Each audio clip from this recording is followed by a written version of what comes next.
Welcome to Excelophy tutorial. In this video, we will learn about how to use conditional formatting to highlight the Sunday in a given range. First, we select the range, and under the Home tab, we go to the under the Style category, select on the conditional formatting, go to the New row. After we have applied cell highlight with under the Rule Type menu. Tap on it after to go to the formula section.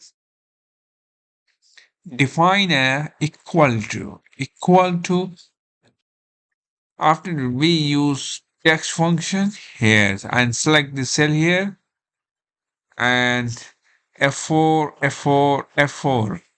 After that we have to choose to format D which is equivalent to underquoted comma Sunday and then click on the done.